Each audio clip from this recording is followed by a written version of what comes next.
बिस्मिल्लाहिर्रहमानिर्रहीम। Welcome to chemistry with Kamran Chaudhry. जेते तुसी इस चैनल ते नवे हो तो फिर चैनल को सब्सक्राइब ज़रूर कर दीजिएगा। वीडियो पसंद आए तो लाइक कमेंट एंड शेयर ज़रूर कर दीजिएगा। सो जी फाइनली आज के लेक्चर से हम लोग क्लास 11 की फ़िज़िक्स स्टार्ट करने जा रहे हैं। सो आज के लेक्चर में हम लोग फ़िज़िक्स क्लास 11 चैप्टर नंबर 1 जिसका नाम है मेजरमेंट्स, उसका इंट्रोडक्शन देखेंगे। ठीक है। अच्छा, ये जो मेरे लेक्चर्स होते हैं ना जिन पे फेडरल बोर्ड मेंशन नहीं होता, तो वो ऑटोमेटिकली आप समझ जाया करें कि ये पंजाब बोर्ड के लेक्चर्स हैं। ठीक है। तो ये भी जो लेक्चर है ये पंजाब बोर्ड की बुक का है। ठीक हो गया। जो फेडरल बोर्ड के लेक्चर्स होते हैं मैं उन पे मेंशन कर देता हूँ कि ये फेडरल बोर्ड का लेक्चर है। ठीक है। तो जी स्टार्ट करते हैं हम लोग चैप्टर नंबर 1 मेजरमेंट्स का इंट्रोडक्शन। पूरा लेक्चर देखना है आपने, या थोड़ा डिटेल के साथ समझाया करूँगा एक एक चीज़। ठीक है। और तो आपको पता ही है मैं थोड़ा सा वैसे भी लेक्चर जो है वो थोड़ा सा डिटेल में देता हूँ ताकि हर लेवल का स्टूडेंट जो है वो लेक्चर को डाइजेस्ट कर ले, हर लेवल के स्टूडेंट को समझ आ जाए। ठीक हो गया जी। सो सबसे पहले तो हम लोग देख लेते हैं भाई मेजरमेंट होती क्या है, क्योंकि चैप्टर का नाम ही मेजरमेंट्स है। मेजरमेंट क्या होती है? The process of comparing an unknown physical quantity, किसी भी अननोन फिजिकल क्वांटिटी को कंपेयर करने का जो प्रोसेस है किसके साथ? With non standard quantity of the same kind is called measurement. पहले से मौजूद क्वांटिटी जो कि स्टैंडर्ड क्वांटिटी होती है। स्टैंडर्ड क्वांटिटी मीन जिसमें आपको कोई शक ना हो। ठीक है। वो पहले से मेजर शुदा क्वांटिटी होती है। सो उसके साथ आप किसी अननोन फिजिकल क्वांटिटी को कंपेयर जब करते हो उसको हम लोग मेजरमेंट बोलते हैं। जैसे कॉमन सी मैं एग्जांपल देता हूँ आपको। स्केल है। स्केल आप तमाम लोगों के ज्योमेट्री बॉक्स में बैग्स में होता है। अब स्केल नॉर्मली जो हम स्केल यूज़ करते हैं वो 12 इंच का, या ज्योमेट्री में जो होता है वो 6 इंच का होता है। ठीक है। अब आप डिफरेंट किस्म की ड्राइंग्स कर रहे होते हैं या लाइंस लगा रहे होते हैं स्केल को यूज़ करते हुए। तो देखो स्केल जो है वो बेसिकली एक स्टैंडर्ड क्वांटिटी है। मीन्स के हमें पता है कि ये स्केल 6 इंच का है प्रॉपर या 12 इंच का है। ठीक है। तो उसकी मदद से आप जब अपने रजिस्टर पे पेज पे कोई भी लाइन ड्रॉ करोगे तो आपको पता होगा यार इतना, ये 1 इंच है, ये 2 इंच है, ये 3 इंच है, and up to so on. या तुसी जानते हो बाज़ार जानते हो, ठीक है, आपने सपोज एप्पल लेने हैं तो तुसी की कहते हो, ले भाई मैनू एप्पल दे दे। ऐसे नहीं बोलोगे ना, आप बताओगे उसको क्वांटिटी कि मुझे 1 केजी एप्पल दे दें या 2 केजी एप्पल दे दें। फिर वो क्या करेगा, तराजू में एक तरफ वो 1 केजी का बाइट रखेगा जो कि बेसिकली स्टैंडर्ड क्वांटिटी है, नोन है, पता है कि ये 1 केजी है, और दूसरी तरफ रखेगा एप्पल। ठीक है। जेते ओदे कंडे च फर्क ना होया, बंदे का पुत्र होया वो। ठीक है। तो फिर आपको वो 1 केजी एप्पल जो है वो उस 1 केजी के बाइट से कंपेयर करके दे देगा। ठीक है। तो इसी को आप लोग क्या बोलते हैं? मेजरमेंट बोलते हैं। अब आ जाते हैं थोड़ी सी एक्सप्लेनेशन पे। Ever since man has started to observe, जब से इंसान ने मुशाहिदा करना स्टार्ट किया, थिंक सोचना स्टार्ट किया, एंड रीज़न और वजह तलाश करने की कोशिश की, he has been wondering about the world around him, वो अपनी आस पास वाली दुनिया से बड़ा हैरान हुआ। ठीक है।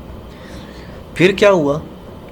ही tried to find ways to organise the disorder prevailing in the observed facts about the natural phenomena and material things in an orderly manner. अच्छा देखें, फिर उसने जब काफ़ी सारी चीज़ों का मुशाहिदा कर लिया, बहुत कुछ सोच लिया, तो फिर उसने क्या किया, जो हकायक में जो ख़राबियाँ थी ना, जो डिसऑर्डर था, कुदरती प्रोसेसेस, कुदरती फिनामिना को लेकर, तो फिर उसने उनको क्या किया, एक तरह से अरेंज कर लिया।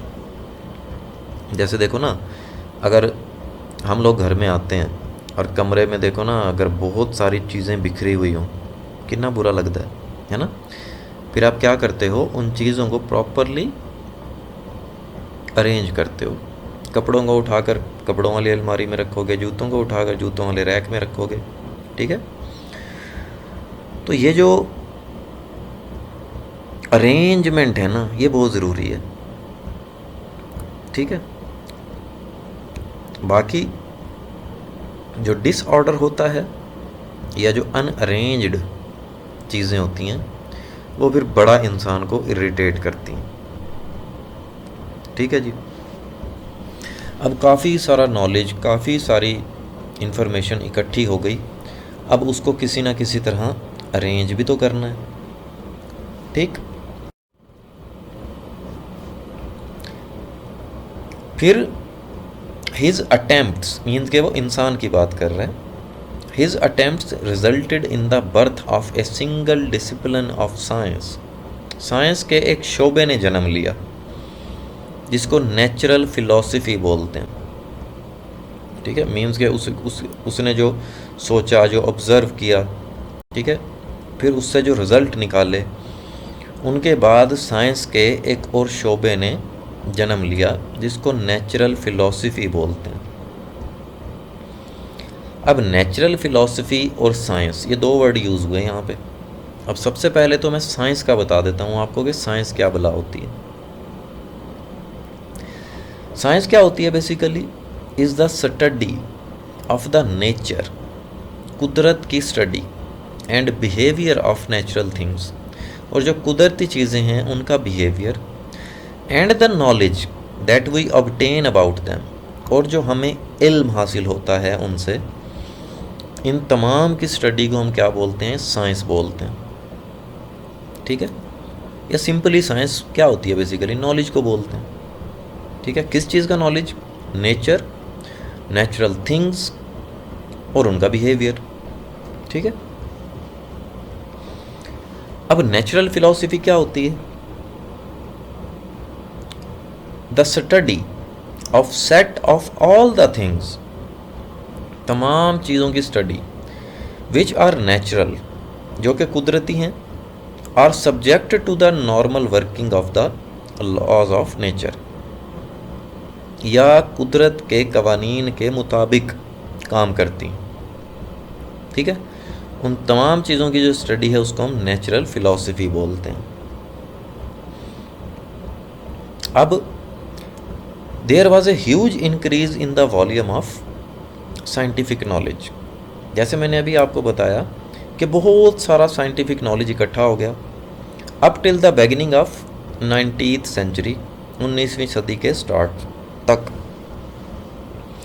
And it was found necessary to classify the study of nature into 2 branches. ये ज़रूरी हो गया फिर जो नेचर की स्टडी है उसको हम 2 ब्रांचेस में डिवाइड कर लें। एक को हम बोलते हैं बायोलॉजिकल साइंसेस और दूसरी को हम बोलते हैं फिज़िकल साइंसेस, ठीक है। मीन्स के साइंस को, नॉलेज को हमने 2 ब्रांचेस में डिवाइड कर लिया, एक हो गई बायोलॉजिकल साइंसेस और दूसरी हो गई फिजिकल साइंसेस। अब सबसे पहले हम लोग देख लेते हैं बायोलॉजिकल साइंसेस। बायोलॉजिकल साइंसेस क्या होती हैं, कैसे डिफाइन करते हो। ये साइंस की वो ब्रांच है डीलिंग विद लिविंग थिंग्स, जो बेसिकली लिविंग थिंग्स को डील करती है, लिविंग थिंग्स की स्टडी करती है, सच एज देयर स्ट्रक्चर, उनके स्ट्रक्चर को स्टडी करती है, बिहेवियर को स्टडी करती है, लाइफ प्रोसेसेस को स्टडी करती है, as well as their interaction with each other, और उनके आपस के ताल्लुकात को डिस्कस करती है, and with the natural environment, कुदरती माहौल के साथ जो उनका ताल्लुक है लिविंग थिंग्स का, उसको स्टडी करती है। एंड जो सेकंड ब्रांच है साइंस की, वो है फिज़िकल साइंस। अब फिज़िकल साइंस साइंस की वो ब्रांच है dealing with non living things, जो कि नॉन लिविंग थिंग्स को स्टडी करती है। अब फिज़िकल साइंस जो है, इसकी भी फर्दर मेन 4 ब्रांचेज हैं, जैसे astronomy, physics, chemistry and earth sciences. अब ये जो अर्थ साइंस है, this earth science include meteorology and geology. ठीक है,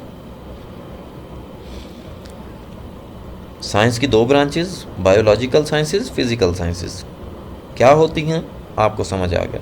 ठीक है, फिर मैंने आपको बताया कि फिजिकल साइंस जो होती है वो फर्दर 4 मज़ीद ब्रांचेस में डिवाइड है, एस्ट्रोनॉमी, फिज़िक्स, केमिस्ट्री और अर्थ साइंसेस में। अर्थ साइंसेस में हम लोग मेट्रियोलॉजी और जियोलॉजी को अलग अलग डील करते हैं। अब आपको मैं रिमाइंड करवा देता हूँ फिज़िक्स का, क्योंकि सब्जेक्ट आपका फ़िज़िक्स है तो आपको पता तो होना चाहिए कि फ़िज़िक्स क्या होती है। तो फिज़िक्स को कुछ आप इस तरह से डिफ़ाइन करते हो कि branch of science that is defined as the science of matter, motion and energy.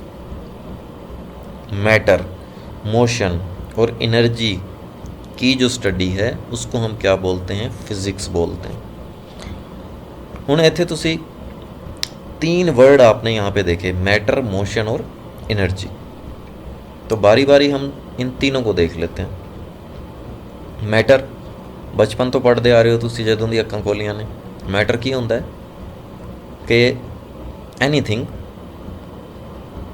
That has mass and volume. Volume का मतलब ऑक्यूपाइज स्पेस, मीन्स कि कोई भी ऐसी चीज़ जिसका मैस होता है कुछ ना कुछ और वो जगह घेरती है, उसको मैटर बोलते हैं। एग्जाम्पल देख लेते हैं, जैसे आसपास अगर आप एप्पल देखें, इवन के आपकी बॉडी, इंसान देखते हैं, table, air, water, computer, paper, pen, laptop, ये जितनी भी चीज़ें हैं ये बेसिकली क्या हैं, मैटर हैं, क्योंकि इनका कुछ ना कुछ मैस भी है और ये कुछ जगह भी घेरती हैं। फिर मोशन, मोशन क्या होती है? Motion is the phenomena in which an object changes its position over time। ऐसा प्रोसेस होता है जिसमें कोई भी ऑब्जेक्ट टाइम के एतबार से अपनी पोजीशन चेंज करता है, इसको हम क्या बोलते हैं, मोशन बोलते हैं। फॉर एग्जांपल, ट्रेन मूव कर रही है स्ट्रेट ट्रैक पे, या गाड़ी मूव कर रही है स्ट्रेट रोड पे, ठीक है, या जैसे आप मूव करते हो एक जगह से दूसरी जगह, तो ये क्या होती है, बेसिकली मोशन होती है। एनर्जी क्या होती है? तो एनर्जी को कुछ आप इस तरह से डिफाइन करते हो, द कैपेसिटी और पावर टू डू वर्क, काम करने की सलाहियत, काम करने की जो पावर होती है उसको आप एनर्जी बोलते हो। अब ये एनर्जी जो है डिफरेंट फॉर्म्स में पाई जाती है, जैसे पोटेंशियल एनर्जी, इसी तरह से kinetic energy, thermal energy, electrical energy, chemical energy, nuclear energy, ठीक है। तो ये डिफरेंट टाइप्स होती हैं एनर्जी की। तो ये आपको फिज़िक्स समझ आ गई होगी, फिज़िक्स की डेफिनेशन। अब फिज़िक्स जो होती है is an experimental science and the scientific method emphasizes the need of accurate measurement of various measurable features of different phenomena of man made objects. Physics जो है बेसिकली वो एक्सपेरिमेंटल साइंस है, means के तजर्बात करने का नाम है, तजर्बाती साइंस है। और जितने भी साइंटिफिक मेथड होते हैं वो ये ज़ोर देते हैं कि किसी भी ऑब्जेक्ट की या मैन मेड ऑब्जेक्ट्स की जब आप मेजरमेंट करते हैं तो वो एक्यूरेट होनी चाहिए। ठीक है। सो ये जो चैप्टर है emphasizes the need of thorough understanding and practice of measuring techniques। ये जो चैप्टर है इसमें हमारा सारा जोर होगा अंडरस्टैंडिंग पे, practice of measuring techniques, different किस्म की जो मेजरिंग टेक्निक्स होंगी, डिफरेंट क्वांटिटीज़ को आप मेजर करोगे, एंड रिकॉर्डिंग स्किल्स, और आप जो रिज़ल्ट्स हैं वो रिकॉर्ड करोगे। तो सारे का सारा हमारा जो ज़ोर है इस चैप्टर में वो इन्हीं चीज़ों पे होगा। ठीक है। तो ये तो था जी introduction of chapter number 1 measurements का। होपफुली तुहानू बहुत चंगी तरह क्लियर हो गया होगा। होपफुली लेक्चर आपको बहुत अच्छे से क्लियर हो गया होगा। Addition of hydrogen halide of alkenes. जो ਤੁਹਾਨੂੰ वीडियो पसंद आई है तो फिर चैनल को सब्सक्राइब जरूर कर देना, वीडियो को लाइक और शेयर ज़रूर कर दिया करें अपने फ्रेंड सर्कल में ताकि दूजियां का भी भला हो जाए। Thank you very much for watching this video and supporting me. Thank you very much.